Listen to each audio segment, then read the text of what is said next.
अस्सलाम वालेकुम students, I am Naveed. मेरा लेक्चर नंबर 15 बी में रिव्यू एक्सरसाइज के पहले 4 सवाल करेंगे। पहले 2 सवाल इसके एमसीक्यूज के हैं। अब पहले सवाल में जो इम्पोर्टेंट एक एमसीक्यूज है जिससे शॉर्ट क्वेश्चन भी बन सकता है, वो मैंने सॉल्व किया है। आपने इसमें इमेजिनरी पार्ट निकालना है इस कॉम्प्लेक्स नंबर का। किस तरीके से कर रहे हैं आप? माइनस आयोटा को अंदर मल्टीप्लाई कर रहे हैं, माइनस प्लस माइनस 3 एलडेस आयोटा आयोटा से मल्टीप्लाई हो गया iota square minus plus minus 2 iota हमारे पास आ गया। अगले स्टेप में सब कुछ वैसे ही, जस्ट मैंने आयोटा स्क्वायर की वैल्यू जो कि -1 होती है उसको पुट किया। फिर हमारे पास यहाँ बन जाएगा minus minus plus 3 minus 2 iota. अब ये हमारे पास एक स्टैंडर्ड फॉर्म आ गई। स्टैंडर्ड फॉर्म में आ जाने के बाद आपने जस्ट देखना है कि इसमें इमेजिनरी पार्ट क्या है। इमेजिनरी पार्ट है आयोटा के साथ वाली टर्म जो कि है जी -2। तो हमारे पास ये एमसीक्यू सॉल्व हो गया। एज ए क्वेश्चन आता है, वो कैसे आता है? Find the imaginary part of this.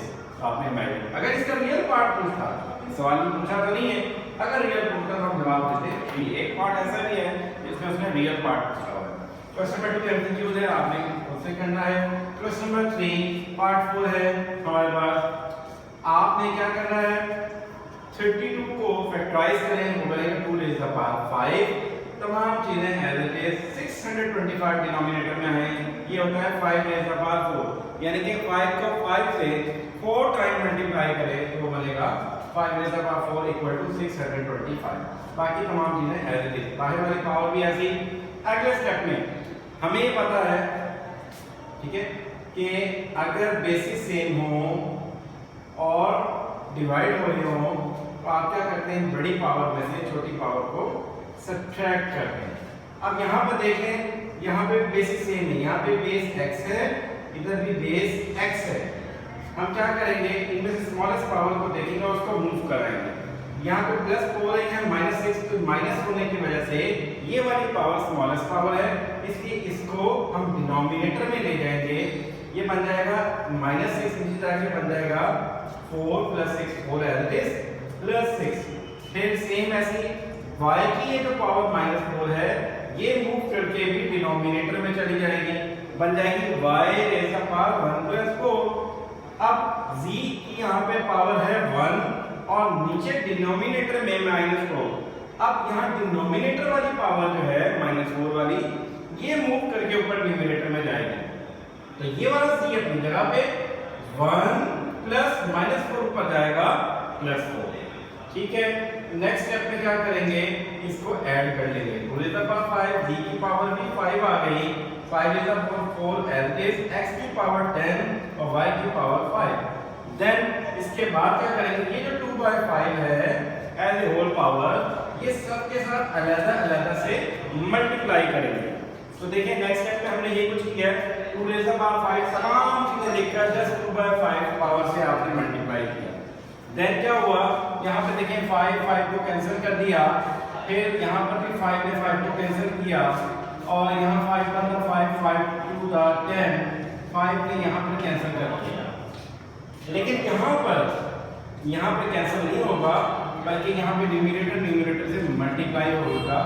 2 4 यानी 4 2 द 8 बन जाएगा डिवाइडेड बाय 5। लेकिन 2 की पावर क्या बन गई हमारे पास? जी 2 बन गई। z की पावर क्या बन गई? 2। 5 की पावर 8 डिवाइडेड बाय 5 बन गई। x की पावर 2 मल्टीप्लाई 2 बन गया 4। देन हमारे पास y रेज़ द पावर 2 आ गया। फिर 2 रेज़ द पावर 2 का मतलब 4z² डिवाइडेड बाय, अब हम लोग चाह रहे हैं इसको भी मजीद सिंपलीफाई कर दें 8/5 को। क्या कर रहे हैं? हम नीचे डिनोमिनेटर में लिखा हुआ है 5, इसलिए 8 को भी किसी ऐसी सम की शक्ल में लिख देते हैं कि जिसमें 5 आता है। अब हमने क्या किया? 5 की पावर 5 + 3 डिवाइडेड बाय 5 लिखा। क्या फायदा होगा? अब ये जो 5 है इसको अलग डिवाइड करेगा, यही 5 इस 3 को अलग डिवाइड करेगा। तमाम बाकी चीजें वैसे की वैसी। क्या होगा? ये 5 की power 5 divided by 5 + 3 divided by 5। इस 5 ने इस 5 को अलग डिवाइड किया, इसी 5 ने इस 3 को अलग डिवाइड किया। देन हमारे पास 4z² डिवाइडेड बाय, अब यहाँ पे क्या हो रहा है जी? 5 को कैंसिल कर रहा है, हमारे पास आ गया जी 1 + 3/5। अब हमें ये बात पता है कि लॉ ऑफ इंडिसेस में पढ़ा कि अगर सेम बेस है और पावर्स ऐड हो रही हैं तो आप क्या करेंगे, एक ही दो बेसिस लेकर पावर्स को अलग-अलग लिख सकते हैं। तो हमने ये कुछ किया, 5 की power 1 multiply 5 raise to 3 divided by 5। फिर आप जरा देखें 5 मल्टीप्लाई, जस्ट आपने यहाँ पे मल्टीप्लाई के साइन को इंट्रोड्यूस किया है, that is your final answer.